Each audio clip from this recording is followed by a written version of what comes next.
John Goodman movies, ladies and gentlemen. Frank, as you can see by the points, he was our big wiener of the day, so he gets to pick first, and then Lan, and then myself. And what we were trying to do is we were trying to build the ultimate triple feature of John Goodman movies, with the caveat that once one is chosen, it's off the board. Nobody gets to choose it. So, Frank, what is your first John Goodman movie? I'm going to go with one of his more funnier ones for my first one. I'm going to go with King Ralph. Really? Yeah. Number one overall pick is going to be King frickin' Ralph. Yeah, I enjoyed it. It's more. I'm not saying style. It's not a good movie. I'm just a little shocked he went number one overall. No, it's more of his style. It's probably one of the first movies of him that I ever saw as a kid. Was King Ralph. I think I actually saw it in theaters, honestly. So if you've never seen it, what ultimately happens is they're taking a photograph of the entire royal family, and they all die because they all get electrocuted, and then they find out that he is the next heir in line to be the king, so he becomes King Ralph, and he dates a stripper. Mm-hmm. Yeah, Peter O'Toole was in that, and he was like an old school Hollywood guy, like theater British guy too. So it was interesting seeing both those guys in it. Yeah. All right, Lan, what is your first pick for John Goodman movies? I'm gonna go with Monsters Inc. No shit. Yeah, because I really haven't watched hardly any. Well, don't get me wrong. Monsters, Inc. is definitely one that is up there on a lot of people's lists. And I put up the 4 John Goodman movies on my YouTube channel as a poll. And it was Monsters, Inc., Big Lebowski, Barton Fink, and... oh, shit, I'm forgetting the last one. But Big Lebowski ran away with it at 50%. Where Monsters, Inc. it was pretty close at 42%. But right. You guys just laid it out there for me. I can't believe I'm even going to get to pick The Big Lebowski because I tend to not double pick movies, and I've already picked The Big Lebowski, so. Well, I can see that. I can see that strategy of why you wouldn't want to do that. So now I got to figure out what the hell I want to do for number 2. We screwed you by doing what you didn't think we'd do. I did have King Ralph and Monsters, Inc. both high on my list. Both pretty goddamn high. But I think... shit. I want to go maybe a little bit rogue here. Uh-oh. Oh, god damn it. All right, screw it. Look what we did, Alan. I'm going with Matinee. Hey, I was going to pick that one if nobody else did. I love this movie. That's a good movie, too. Yeah. It is. A lot of people haven't seen it, but it's good. I don't even know what this is. It's great. So he plays, essentially it's all about creating an extra dimension to the movie theater experience. So he was the one that came up with when... obviously you can see there's a giant ant on the screen, is that they're doing this. It's a sci-fi movie that he's made that's all about giant ants, I believe, taking over the planet. I might be getting some of this plot wrong, and then it's in the actual movie theater itself. They put like buzzers in the seats so that it would make people jump, when the ants were coming through, and they like added smoke in the theater when stuff happened. So it was kind of like what Disney does now, like what they did with their Bugs Life show and the Muppet show and all that other stuff. It wasn't giant ants. It was a man that was turning into an ant. It was like a ripoff of The Fly. Like he had a nuclear disaster or explosion, and he got melded with an ant, and he's growing. And I think the movie was called Mant. Oh, it's right there. Yeah, it's called Man. Yeah, there it is. It's half man, half ant, all terror. Hold on. Yeah, and he's like, hello.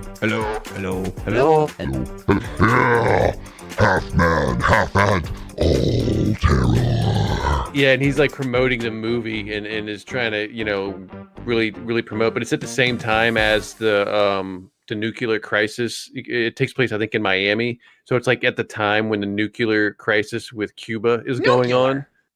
And so there's this whole aspect. It's like it's in the early '60s. It's a good movie with the way they did everything. All right, Lan, we're back to you. What is your second pick, man? Let's see. The funny thing is, even though I've never watched the whole thing, I've seen lots of parts of the movie because it was always on HBO, and I'm going with Raising Arizona. Oh, yeah. That's a good one, man.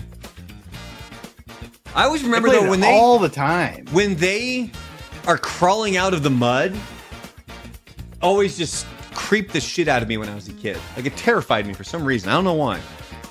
All right, Frank, what are your second and third picks here? You get to go back to back. Right. See, I was gonna do Matinee. That was picked, so I'm gonna replace that one. And I don't know why, but I enjoyed this one too as a kid. The Flintstones. Hey, nothing wrong with that. him. Halle Berry, baby. Yeah. But Oh, shit, hold on. I still have a glass from McDonald's when they were selling those glasses at McDonald's for the promotion of that movie. I still have that. I think 2 of those glasses actually. Let's see here. Oh, you go, Flintstones. Yeah, but I would do it for Rick Moranis, Yep.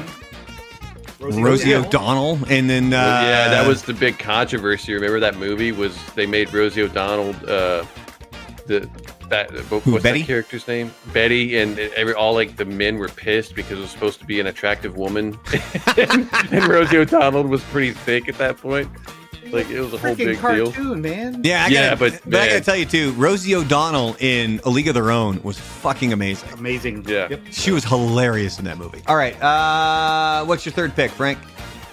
I had kind of a toss-up, but I'm going to settle on Cloverfield 10. And I know You mean 10 Cloverfield Lane? whatever it was. And I know a lot of people like really didn't like this because they thought it was supposed to be like synced with monster movie. Cloverfield. Yeah, the movie, but it basically really had nothing to do. It was like adjacent to it. But his performance in that movie was amazingly great and just good. Like I remember some people thinking that he should have been nominated for an Oscar. I don't know about that far, but his performance in that was scary as hell. He did a great job in that movie. You could say he was the monster. Ooh, look at you! My God!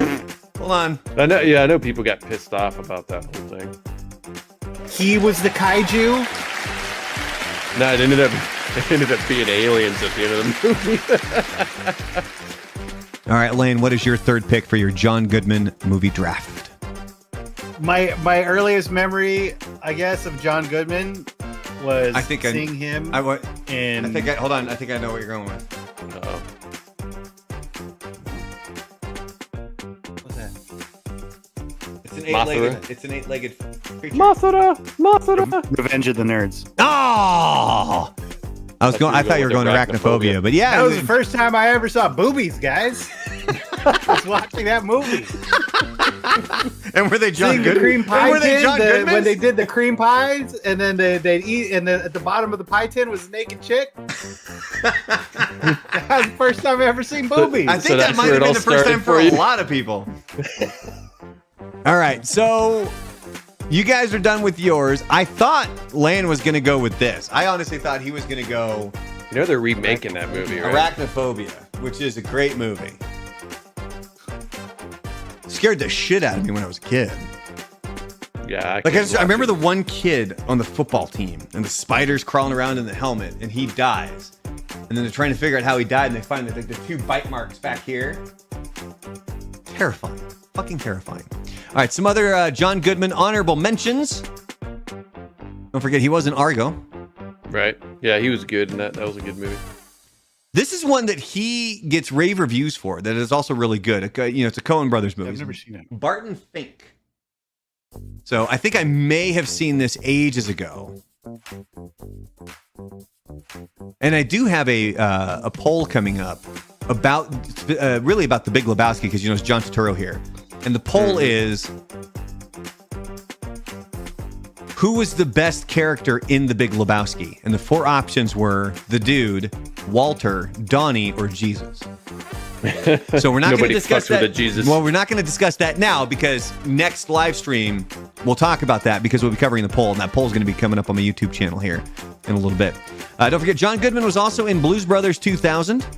Yeah, which was definitely not as good as the first one. I remember Trevor Wells' dad walking out in the middle and grumbling about how it was trash. Well, it was there's so much sex and cursing. I think is kind of what he went with there. He didn't like how they changed it to be a little more lowbrow. or adult. I believe, yeah, John Goodman here in Bringing Out the Dead. You also can't forget about The Emperor's New Groove. Yeah, I saw that when I thought about it. That is a great one. I took my He was in sister all to the see that in sequels, the too. theaters. Don't forget, he was also in Flight with Denzel Washington. Yep. We have a little bit of I think I know where you're going. Now. Skull Island. Here's a fantastic one. I almost went with this one. Mm-hmm. He was also in Trumbo. He was also in Oh Brother, Where Art Thou? I thought you were going to go with that one. I'm not going with that one. Do you guys know which one I'm going with? You guys want to guess? You want to guess? You want to guess? The Babe. Oh, shit. That is correct. It was The Babe, which I thought was when he played Babe Ruth. I enjoyed that movie, but there's a lot of people out there that hate that movie because they claim that he played like a character, like a cartoon of Babe Ruth. I mean, he kind of did. You could definitely tell it was really... Yeah. 'Cause I think some people were saying like Babe Ruth was actually an asshole in real life and wasn't as jovial as John Goodman made him out to be or something like that. But I thought I enjoyed the movie. I mean, in all reality, hilarious. if you want to go see a biopic that shows an older baseball player for the asshole that they really are, Cobb. Jesus. Yeah, I was about to say Cobb Tommy with, Lee Jones Tommy is Lee Ty Jones. Cobb. Oh my Yeah. God. Yeah. When he's yelling in the casino and he's just dropping the N-bomb, like, oh, fuck. It's a good movie, though. And it's Robert Wool. So quick side note here. If you didn't know what Cobb is, it's, Ty Cobb, the former baseball player who fucking killed a guy.